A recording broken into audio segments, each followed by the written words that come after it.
to get started. Up first, we have interim head coach Chad Scott. Questions for Coach Scott? Greg? So, Chad, going into a bowl game, you always got to ask who's playing, who's not. Opt-outs, you got, some have been into the portal, but who's not going to play? No, everybody's playing. That's what's been awesome. Everybody's going to play. Everybody's excited to play, and everybody's going to play. We've had 100% in practice attendance, so everybody's going to play. Your schedule. What's your schedule? The team schedule been like since the end of the season? Yeah, so we got once we got the news we were playing Memphis. I think it was last Wednesday.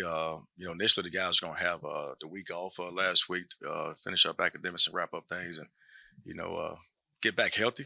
And then we got the news that we were gonna play those guys. I believe it was Wednesday. So we immediately got to work practice on Thursday. We went Thursday, we went Friday, and then we went Monday and Tuesday of this week in the day. So as soon as we found out news, we guys got to work and they were excited to get back going, and it's been great thus far, up to this point. How has this been for everybody in this time of transition? I know people say, well, we got to keep it out of your head. That's hard. How are you guys trying to kind of keep it just based on the task at hand, even with one coach gone, you're as an interim, they're looking for you guys? Very unusual for those guys, for the players. A lot of guys, going through it for the first time, but we talk all the time about be where your feet at. And that's just that's literally and mentally, and perform with the task at hand. And so the guys have done a phenomenal job being where their feet at and being where they're supposed to be, and taking care of the moment at hand.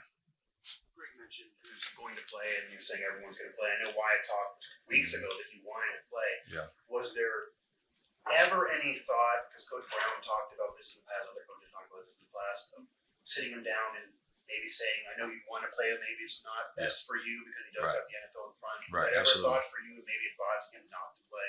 Yeah, absolutely. And we're continue to have talks. We've had those talks up to this point right now. He's practicing. Not sure how much he's gonna play. Honestly, not sure how much he's gonna play in the game. But up to this point right now, he's practicing. Obviously, we've been smart with him. He's not doing he's practicing. He's not doing a lot. We're not putting him in all the team periods and whatnot. But he's getting a lot of work, getting a lot of individual work, and working on some things to help his game for the next level. But we'll continue to have those talks in regards to how much he's gonna play. Obviously, probably won't be a lot anyways. But we've had those talks, and we'll continue to have those talks with him. But it's been great to have him around right now, and his leadership skills and leading vocally and leading by example, and handling things the right way. Mechanics. So you're going to call the plays. So go through all of that. What's going on with the game and game playing and all that. Yeah, well, it's going to be a team effort, which has always been a team effort throughout the year in regards to game plan. Going to take everybody's input and ideas and put them together,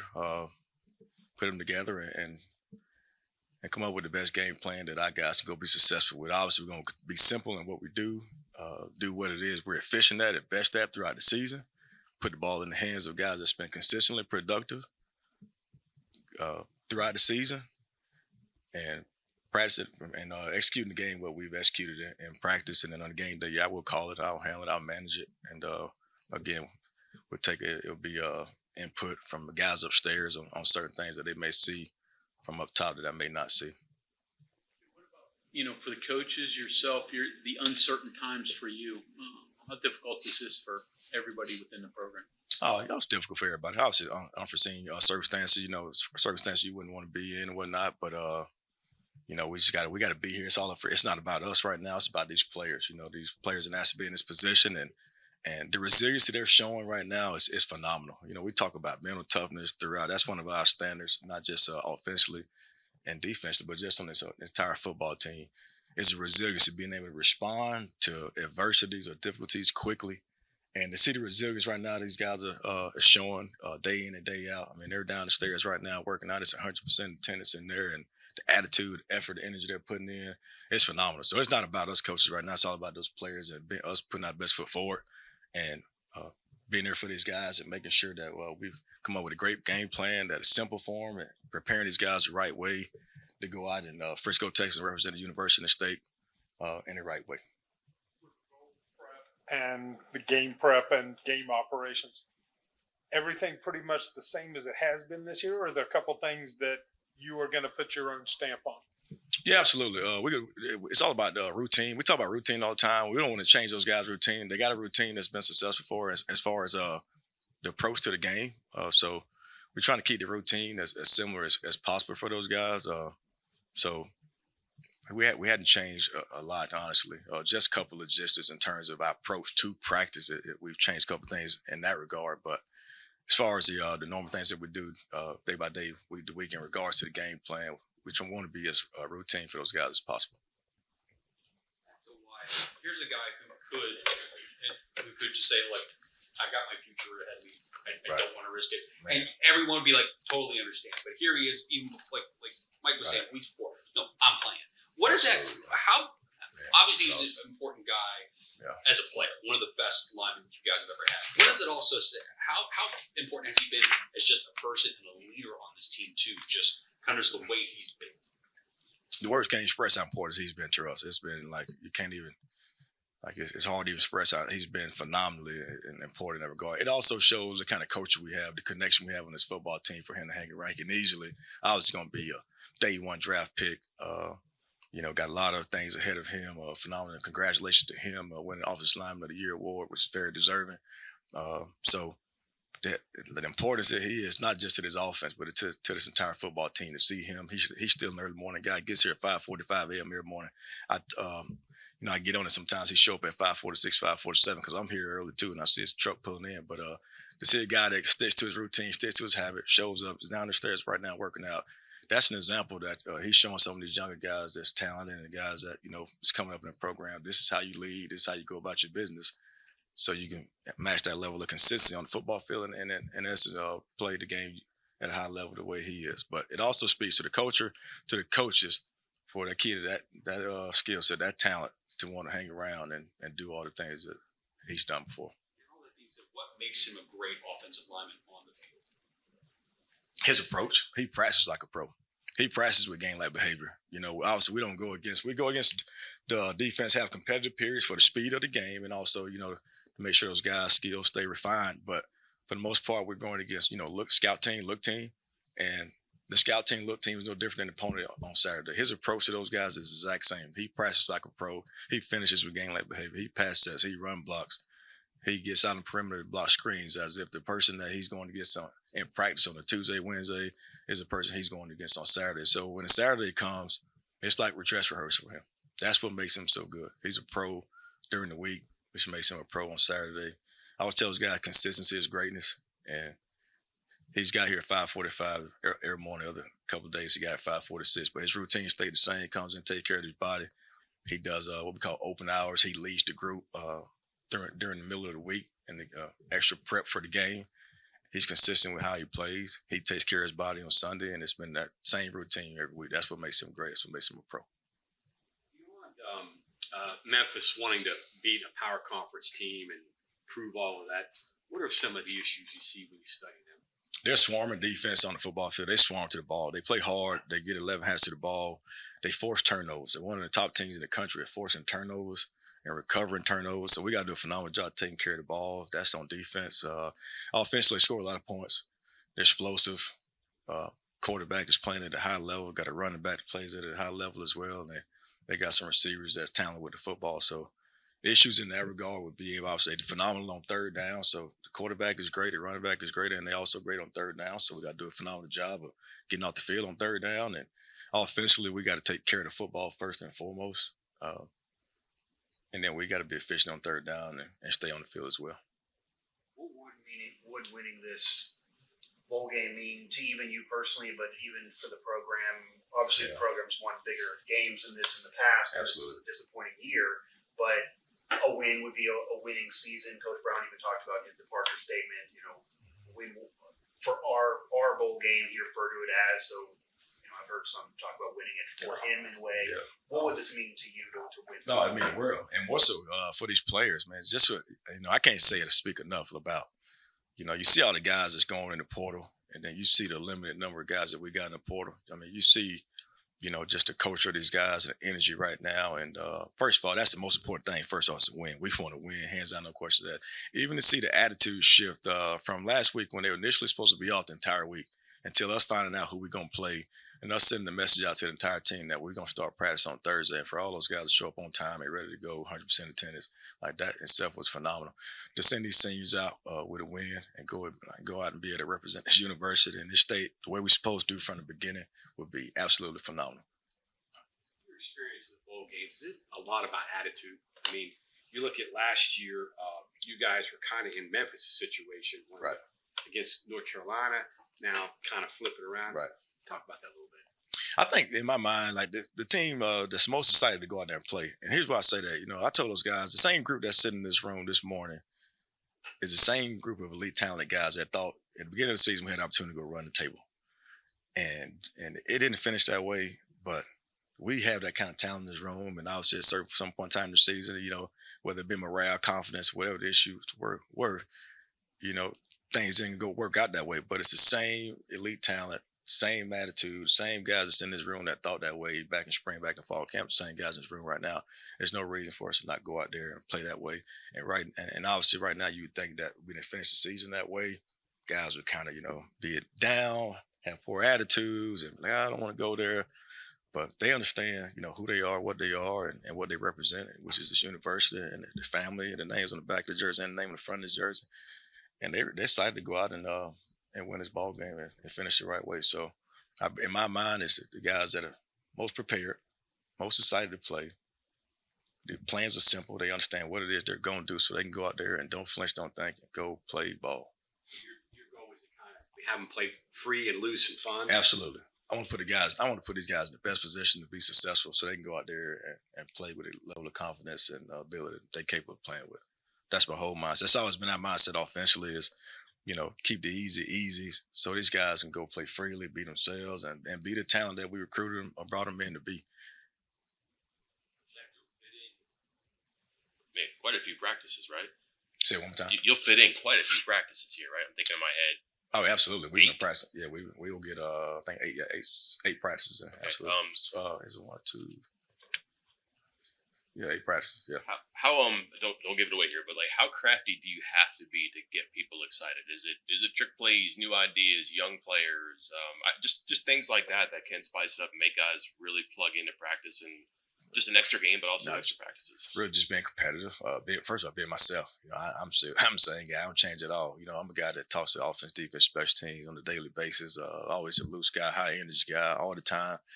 But really, you know, really just be ourselves. And you know, I think to me, to get guys be in a position where they're excited to play, is putting them guys in a position where they can make a play, keeping the plans simple, so they know going on that football field, preaching that, whether it be offense, defense, special team.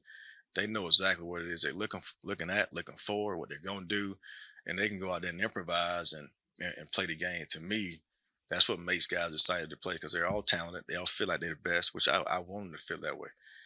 But if you keep the plan simple where they can go out there and know what it is they're doing, where they feel like they go play free, play ball, that itself makes it exciting. When you go out there and they're in doubt, they're second-guessing themselves, they're unsure about what they're doing pre-snap, that puts them in bad positions. Either way, offense or defense, puts them out of position to make a play, makes it look bad, gives up explosive play, either way.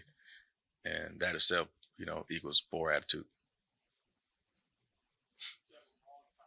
The West Virginia team changed most of its offense going into a bowl game. Would that even be possible today? And would you like to try that? Absolutely. I'm not saying this year, but absolutely not. Would not want to try that. Would not want to try that. That would be, in my mind, my opinion, a disaster. Yeah, that would be a disaster. Now we're just gonna be.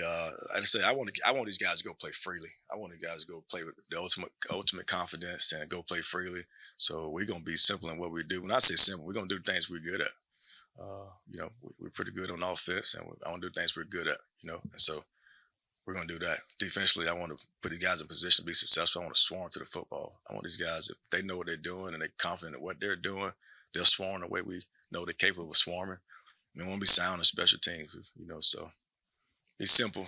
Make sure these guys understand what they're doing, know what they're doing, and be here for them and put them in position to be successful so they be excited about what it is they're doing. They can go out there and get their best effort. So you don't want them to practice and you let them know they're going to practice some wishbone? No. No. Not coming out of the Trojan horse. I know it, right? Coach, you talked about your energy, and we've seen you on the sidelines, chest bumping with the guys with Jaquay Hubbard, which sometimes I'm worried you're going to hurt yourself when you do that. Yeah, I know, But right? I know, how right? does your energy kind of translate over to the guys, or how do you guys feed off each other? Yes, I feel like attitudes are contagious. I really do, good or bad. And so I don't try. I'm intentionally positive every day. I tell the guys today, you got to be able to accept criticism, accept compliments. It's like it takes rain and sun for a flower to grow. I tweeted that today, but I don't try. I'm intentionally positive every day. And the biggest thing for those guys, I'm the same guy every day. The 6 years I've been here was phenomenal. 6 years I've been here, I'm the same guy every day. And I'm an early morning guy, late evening guy every day, regardless of whatever happens on and off the football field. To these players, I'm the same guy every day. And you got to respect the person that's the same guy. You know what you're getting.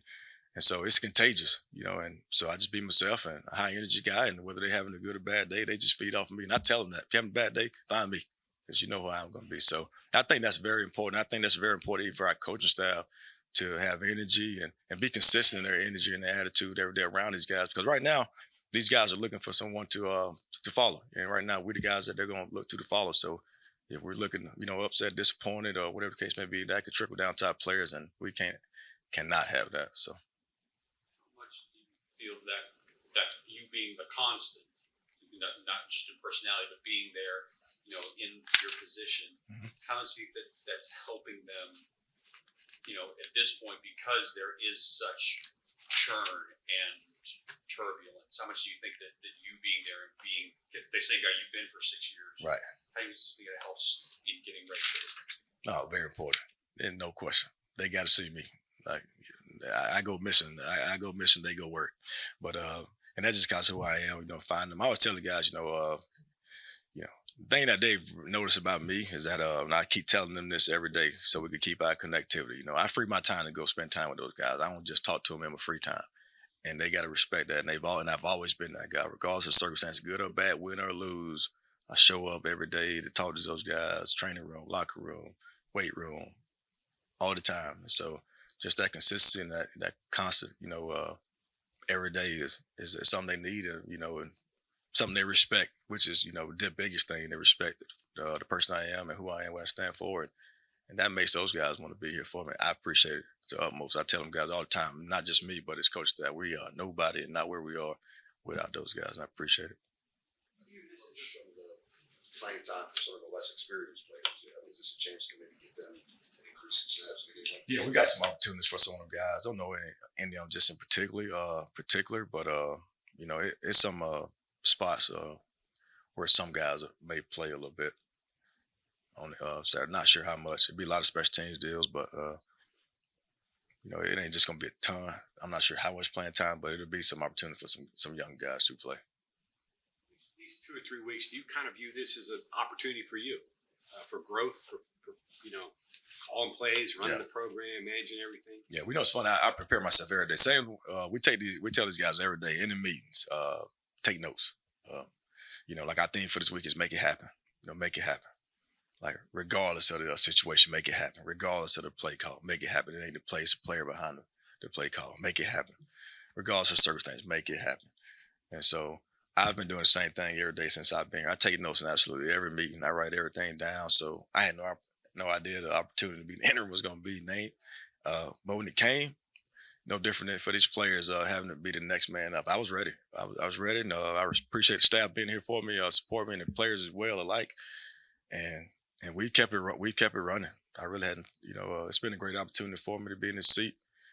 And I really just been myself, honestly. Probably got here about an hour earlier than I normally get here, but I've been prepared for it because I take notes like we ask these guys to do absolutely every day. I pay attention there absolutely every day. So everything is flowing fine. The meetings are, the practices are. So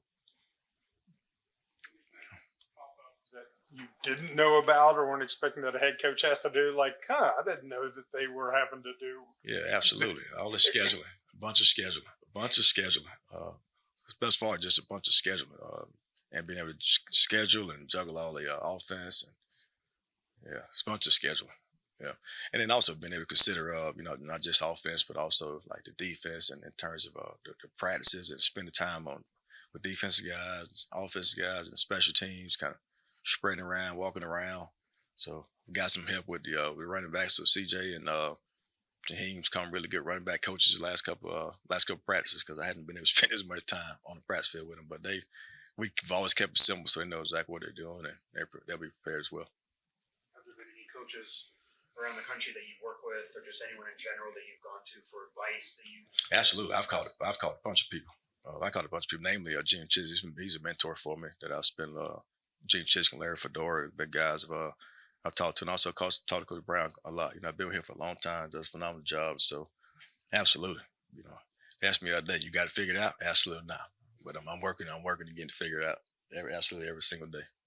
Yeah. You could share that Coach Brown has said to you if you said you talked to him? Biggest thing is be myself, and then utilize people around me. I'm the kind of person where I like to do everything myself. It's hard for me to delegate a lot of things because just like, all of us, like all of you all, you want greatness all the time. You want to be right all the time. I'm going to get it done guy, and I'm going to get it right guy. I like to get it done in an efficient manner, but it also needs to be right. Sometimes you delegate things and they get it done, but it ain't always right. Sometimes they may get it right, but it take too long to get to you. So I struggle with it, delegating things. And so some of the biggest advice I've gotten is trust people around me to help me because I can't do it all. And that's harder than actually easier said than done for me. But I've allowed some other guys to help me out, and it's taking a lot off my plate and ease some of the stress so I can be at my best. Recruiting question. Can you explain with the staff that's obviously in flux how you guys can sign almost everybody? How about that? That's phenomenal. That is phenomenal. And we got some great players in this recruiting class that had opportunities to go elsewhere. And then at some point in time, those guys even went out on social media and reopened their recruitment. And, the persistence of the staff to continue to represent this university exactly like they did beforehand, to get those guys to commit early on, to come back and close their recruitment and recommit to the university is phenomenal. It's a testament to Trey Nyer and his recruit staff, and it's a testament to this coaching staff and our relationships and consistency and honesty with them. We're honest what's going on. We're consistent with our message and our approach. You can't tell the kids it's a great opportunity for you at this university months ago, and then all of a sudden now, with unforeseen circumstances, tell me that it's not. So that's integrity. Who are you when no one's watching? When no one's watching and expecting us to do absolutely, anything. We know phenomenal integrity by the staff and this department to be consistent, be honest, and still let those kids know there's still the best opportunity for you to be at this university. So appreciate those guys and support and commitment from those players and families. Thank you very much, Coach. Thank you all.